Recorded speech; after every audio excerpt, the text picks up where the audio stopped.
I.S.U.P.K. lecture on fatherhood. Indianapolis, Indiana, March 5th, 2:30 to 5 p.m. at Christian Park, 4200 English Avenue. You can also watch it live at GEN.YAHANNA I.S.U.P.K. Facebook page. CHAAPASH Yahawada YAHAWADAH I.S.U.P.K. Facebook page. You're going to see the problem, and the I.S.U.P.K. is the solution. We're talking about the fatherhood crisis in the African American community. Now we're going to hear what it's like to grow up without a father. My guest, Parie Camper, whose parents divorced when she was just a year old. Joe Patterson, whose father was never a part of her life. Cassandra Malone, whose parents divorced when she was 5 years old. And Michael Moore, who didn't even meet his father until he was 17 years old. Folks, welcome to the show. Thank you.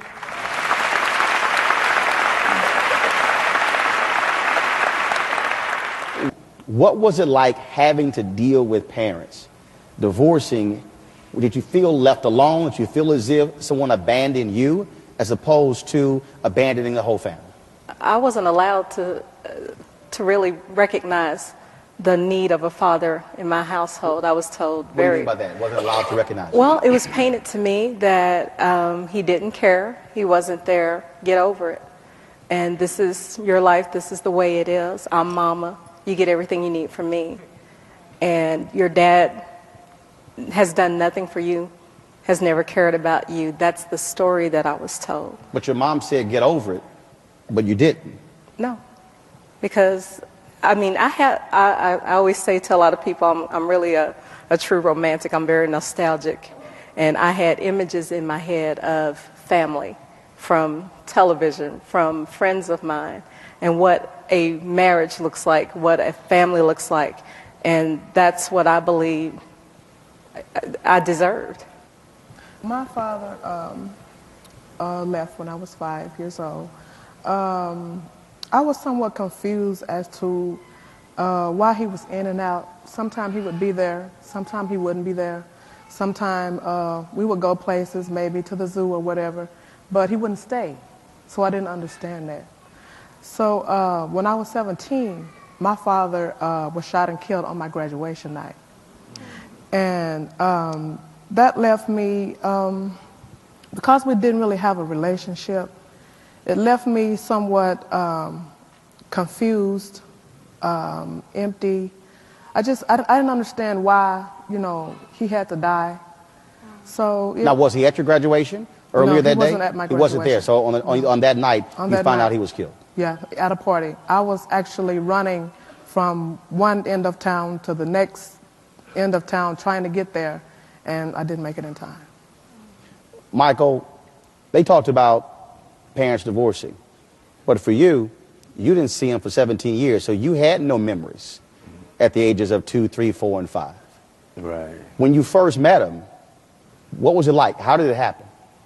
Well, I always knew who he was. I just didn't have a relationship with him. And so when I was 17, he reached out to me. And that first week when he reached out to me, I, went through the same adolescent. I probably cursed him out or whatever. And for a whole week. In that second week, I listened to him a little bit, what his explanations were. And by the third week, we were just, we were going to lunch and dinner, and it was over.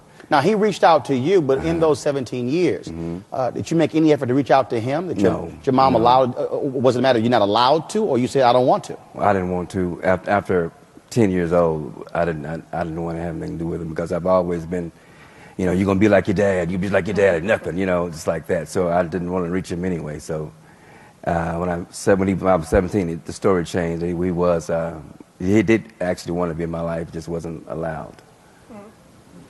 Now, when people say that, you're going to be like your father, how does it make you feel? Because also, we've heard men say, your daddy left, you're going to be a sorry man. And we've even had some mothers who have literally belittled that man so much, where that child says, wait a minute, I have no worth, no sense of worth. Absolutely, absolutely.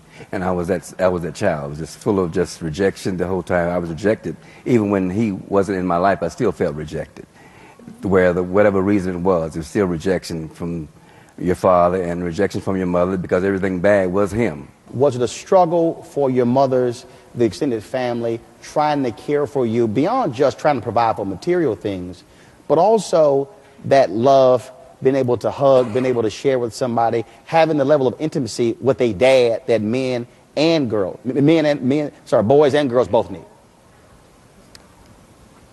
It was a struggle for me because my mom, she's not an emotional person. I'm very emotional. So I can say I love you all day. I mean, you say emotional, because some people emotional to the point where you're like, okay, you need to calm down. Oh, no. But I'm not overly emotional. But you mean in terms of loving, hugging, exactly, things along those lines? Right, intimacy with her. Lack of intimacy. Exactly. And so, therefore, she was so strong and so independent to where we didn't share that intimacy when I was younger. My father abused my mom. So I think at some point she didn't know how to feel. So I never really felt loved by her the way that, you know, a mother would love her daughter. And I believe it was because of the abuse. I.S.U.P.K. lecture on fatherhood, where we're going to be bringing out topics like the black child is not taught to recognize the role of the father that is in the house, the mother's slander of the father and how it psychologically destroys the child, and the time frame that the father is put on whenever he comes to visit the child to take the child somewhere nice. And the I.S.U.P.K. is going to break down how to be a good father according to the scriptures. I.S.U.P.K. lecture on fatherhood. Christian Park Auditorium, 4200 English Avenue, Indianapolis, Indiana, 46205, 2:30 p.m. to 5 p.m. March the 5th, 2017. I.S.U.P.K. lecture. Get with it or get lost.